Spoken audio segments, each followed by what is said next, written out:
Hi everybody and welcome to the channel. I am Richard Genders and today I'm gonna bring you with me out into the North Cold Sea. And I know it's cold because I live here and it is cold even in midsummer. But anyway, we are not going down into the sea. We're actually going out on both. And we're going to grab our swords and our helmets and we're going to raid poor villages.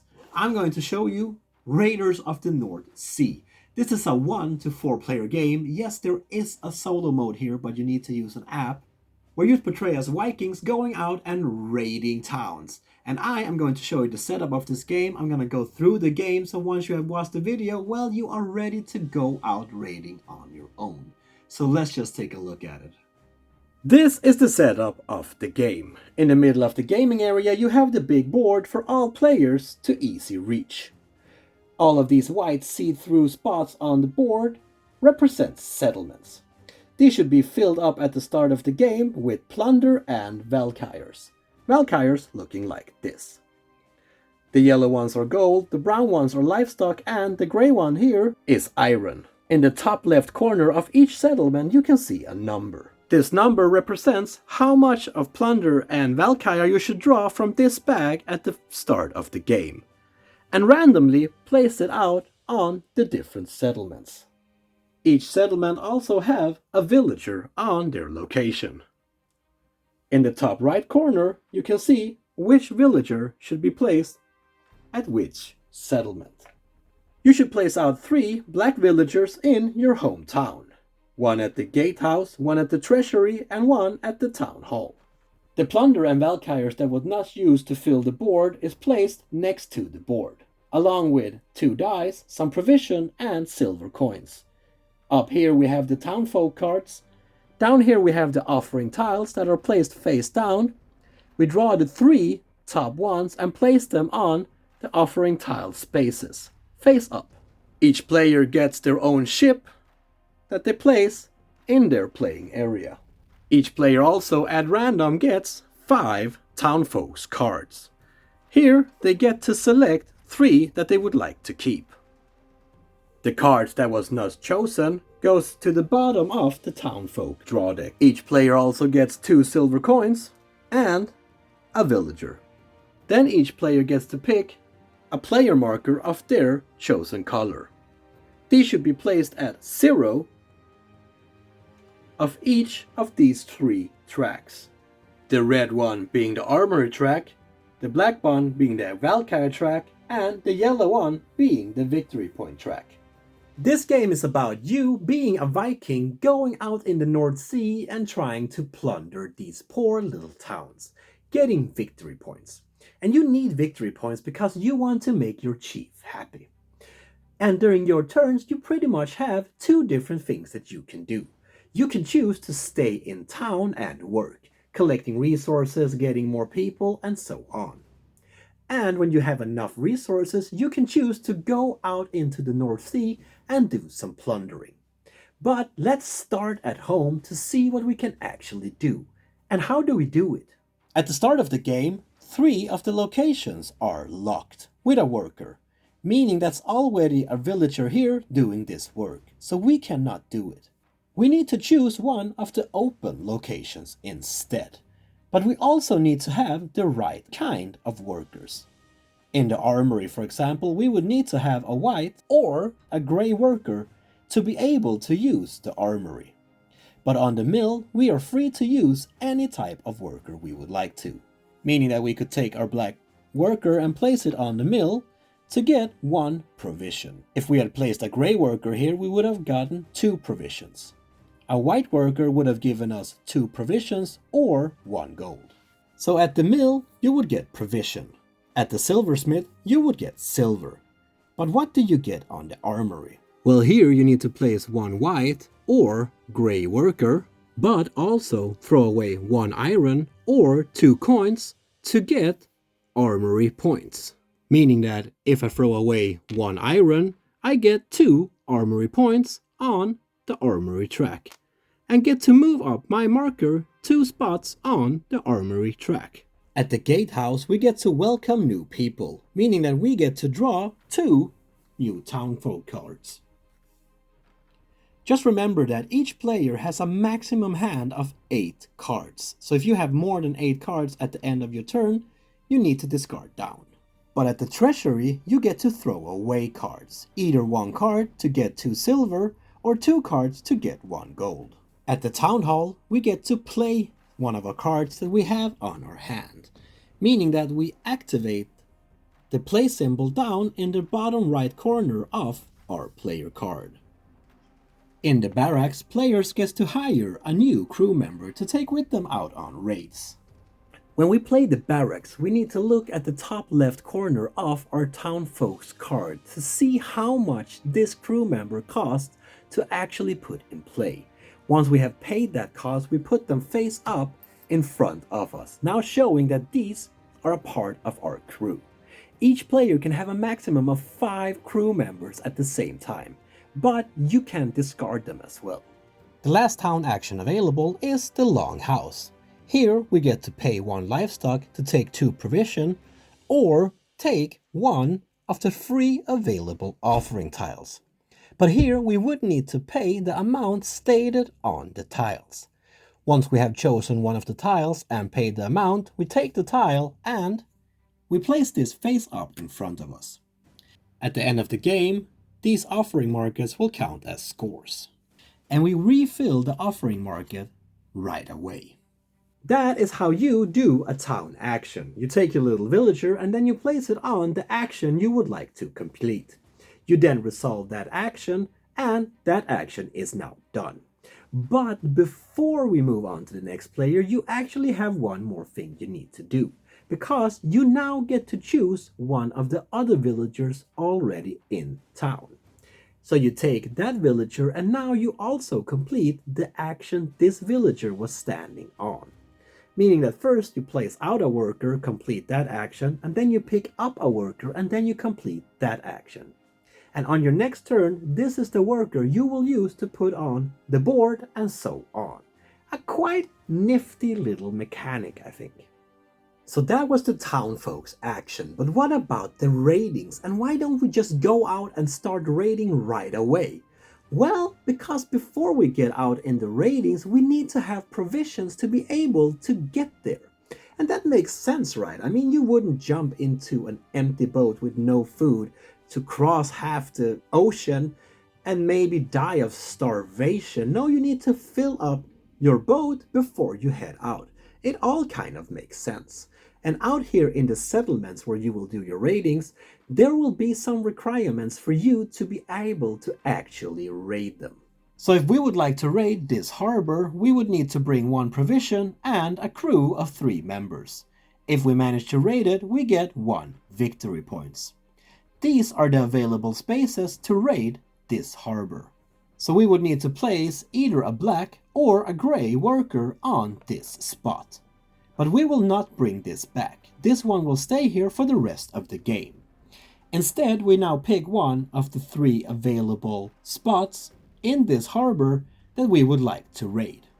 If I choose to raid this one, I take the provision and I take this villager as well. When all of these places are filled with workers, we cannot raid this harbor anymore. Some of the locations we can raid offers more victory points, if we can beat their armor. Down here we can see the amount of die we can roll to be able to reach this number. If we get 10 or more, we would get 2 victory points.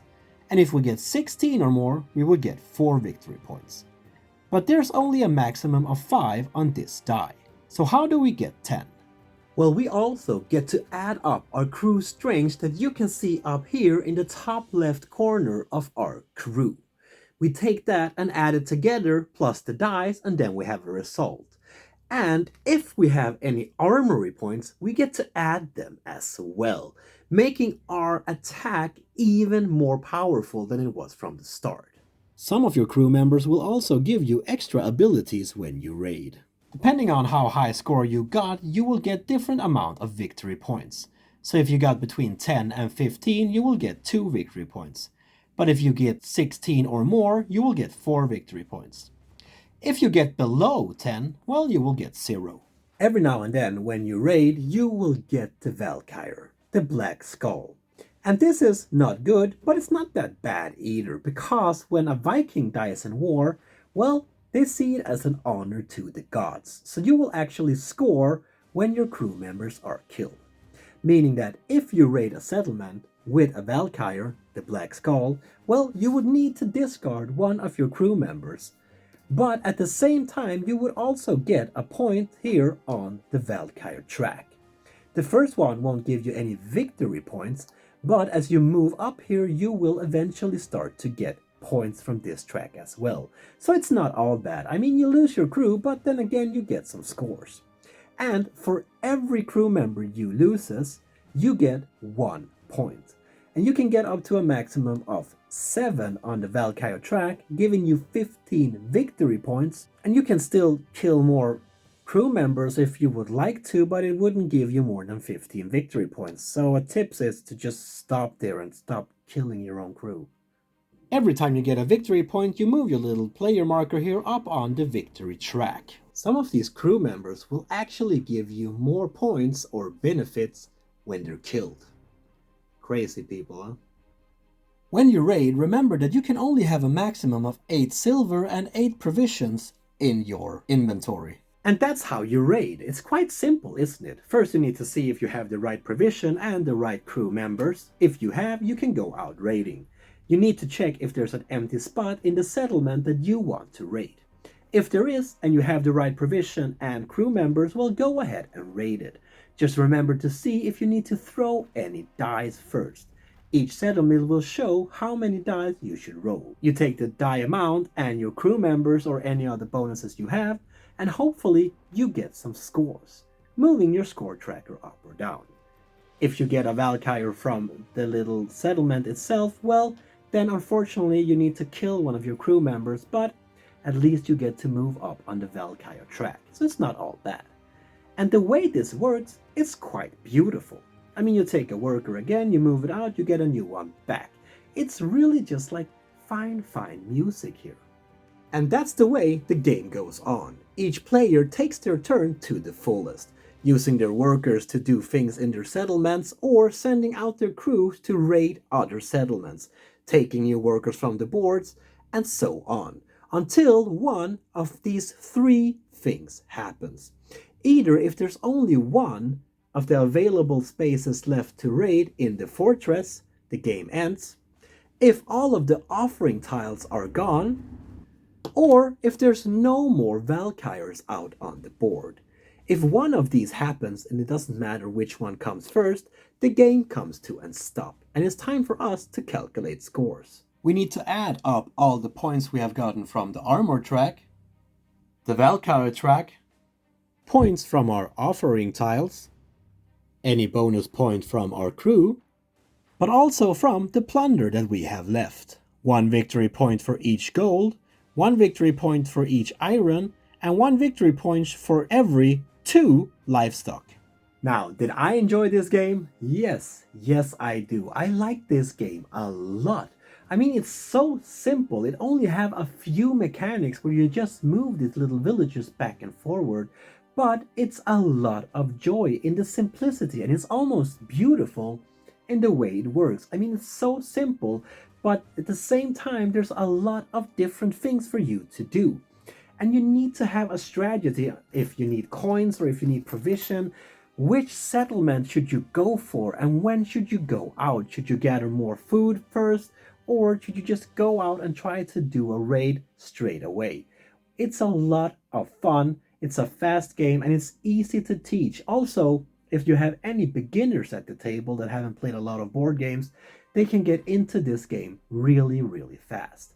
And the artwork itself on the board, the colors, the cards, I mean the little iron coins here, metal coins, it's just absolutely beautiful. I really like this. And the solo mode itself, there's an app that you play against, gives me a lot of joy. A joy that I did not expect when I first saw this game, because usually I do not like games where you just try to beat scores. But there's a lot of replayability in this game, and it's a lot of fun to play. The artwork in this game is really beautiful made. You have this cool cartoonish look, but it never gets ridiculous. It's still got this fierce look over it, making it feel like you are actually in this Nordic Viking landscape. They have used really, really nice colors here. It's a clear green, clear blue, really nice made. And the board is well made as well. There's never any question on what you can or cannot do. The game just flows really, really nice. Look at these little animals, the little creatures here, the little settlers. It just looks really well made. There are many different Vikings for you to bring out on your ratings, giving you a bunch of different benefits, all with different costs and different skills that you can use while going out into the Nordic Sea.